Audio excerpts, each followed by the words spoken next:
à ces infortunés étudiants qui, comme le père Goriot et mademoiselle Michonneau, ne pouvaient mettre que 45 francs par mois à leur nourriture et à leur logement. Mais madame Vauquer souhaitait peu leur présence et ne les prenait que quand elle ne trouvait pas mieux. Ils mangeaient trop de pain. En ce moment, l'une de ces deux chambres appartenait à un jeune homme venu des environs d'Angoulême à Paris, pour y faire son droit, et dont la nombreuse famille se soumettait aux plus dures privations afin de lui envoyer 1200 francs par an. Eugène de Rastignac, ainsi se nommait-il, était un de ces jeunes gens façonnés au travail par le malheur, qui comprennent dès le jeune âge les espérances que leurs parents placent en eux, et qui se préparent une belle destinée en calculant déjà la portée de leurs études et, les adaptant par avance aux mouvements futurs de la société pour être les premiers à la pressurer. Sans ces observations curieuses et l'adresse avec laquelle il sut se produire dans les salons de Paris, ce récit n'eût pas été coloré des tons vrais qu'il devra sans doute à son esprit sagace et à son désir de pénétrer les mystères d'une situation épouvantable aussi soigneusement cachée par ceux qui l'avaient créée que par celui qui la subissait. Au-dessus de ce troisième étage était un grenier à étendre le linge et deux mansardes où couchait un garçon de peine nommé Christophe et la grosse Sylvie, la cuisinière. Outre les 7 pensionnaires internes, madame Vauquer avait, bon an mal an, 8 étudiants en droit ou en médecine et 2 ou 3 habitués qui demeuraient dans le quartier, abonnés tous pour le dîner seulement. La salle contenait à dîner 18 personnes et pouvait en admettre une vingtaine. Mais le matin, il ne s'y trouvait que 7 locataires dont la réunion offrait pendant le déjeuner l'aspect d'un repas de famille.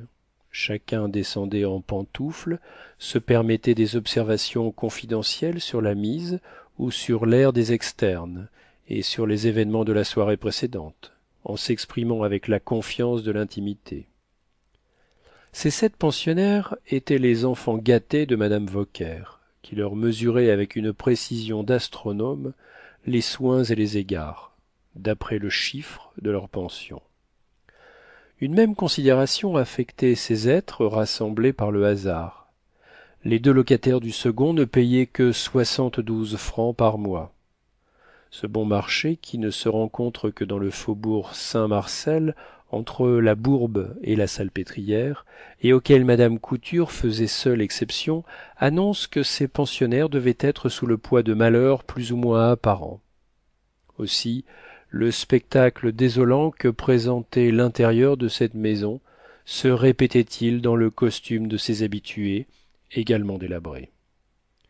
Les hommes portaient des redingotes dont la couleur était devenue problématique, des chaussures, comme il s'en jette au coin des bornes dans les quartiers élégants, du linge élimé, des vêtements qui n'avaient plus que l'âme.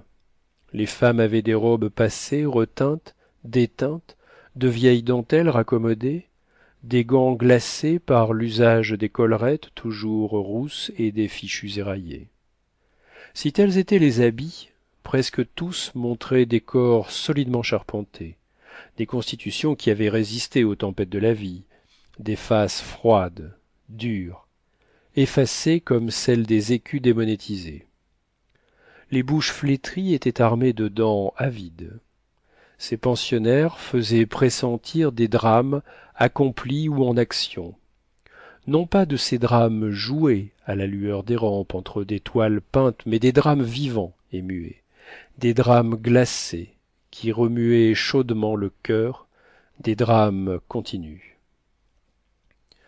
La vieille demoiselle Michonneau gardait sur ses yeux fatigués un crasseux abat-jour, en taffetas vert, cerclé par du fil d'arcale qui aurait effarouché l'ange de la pitié. Son châle à franges maigres et pleurardes semblait couvrir un squelette, tant les formes qu'il cachait étaient anguleuses. Quel acide avait dépouillé cette créature de ses formes féminines?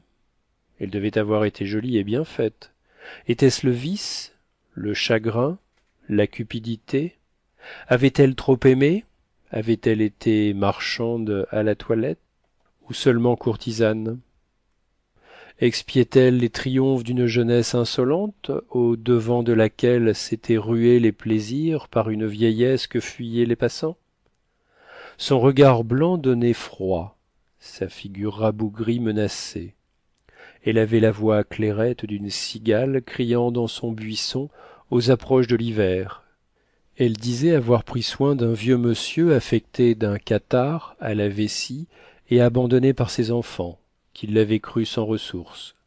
Ce vieillard lui avait légué 1 000 francs de rente viagère, périodiquement disputés par les héritiers, aux calomnies desquelles elle était en butte. Quoique le jeu des passions eût ravagé sa figure, il s'y trouvait encore certains vestiges d'une blancheur et d'une finesse dans le tissu qui permettaient de supposer que le corps conservait quelques restes de beauté. Monsieur Poiret était une espèce de mécanique. En l'apercevant s'étendre comme une ombre grise le long d'une allée au jardin des plantes, la tête couverte d'une vieille casquette flasque, tenant à peine sa canne à pomme d'ivoire jaunie dans sa main, laissant flotter les pans flétris de sa redingote qui cachait mal une culotte presque vide, et des jambes en bas bleus qui flageolaient comme celles d'un homme ivre, montrant son gilet blanc sale et son jabot de grosse mousseline recroquevillée, qui s'unissait imparfaitement à sa cravate cordée autour de son cou de dindon, bien des gens se demandaient si cette ombre chinoise appartenait à la race audacieuse des fils de Jaffé qui papillonnent sur le boulevard italien. Quel travail avait pu le ratatiner ainsi? Quelle passion avait bistré sa face bulbeuse qui, dessinée en caricature, aurait paru hors du vrai? Ce qu'il avait été? Mais peut-être avait-il été employé au ministère de la Justice, dans le bureau où les exécuteurs des hautes œuvres envoient leurs mémoires de frais, le compte des fournitures de voiles noires pour les parricides, de son pour les paniers, de ficelles pour les couteaux. Peut-être avait-il été receveur à la porte d'un abattoir ou sous-inspecteur de salubrité. Enfin, cet homme semblait avoir été l'un des ânes de notre grand moulin social, l'un de ces ratons parisiens qui ne connaissent même pas leur Bertrand, quelque pivot sur lequel avaient tourné les infortunes ou les saletés publiques. Enfin, l'un de ces hommes dont nous disons, en les voyant, il en faut pourtant comme ça. Le beau Paris ignore ces figures blêmes de souffrances morales ou physiques. Mais Paris est un véritable océan. Jetez-y la sonde, vous n'en connaîtrez jamais la profondeur. Parcourez-le, décrivez-le, quelque soin que vous mettiez à le parcourir, à le décrire, quelque nombreux et intéressés que soient les explorateurs de cette mer, il s'y rencontrera toujours un lieu vierge, un antre inconnu, des fleurs, des perles, des monstres, quelque chose d'inouï, oublié par les plongeurs littéraires. La maison Vauquer est une de ces monstruosités curieuses. Fin de la première section.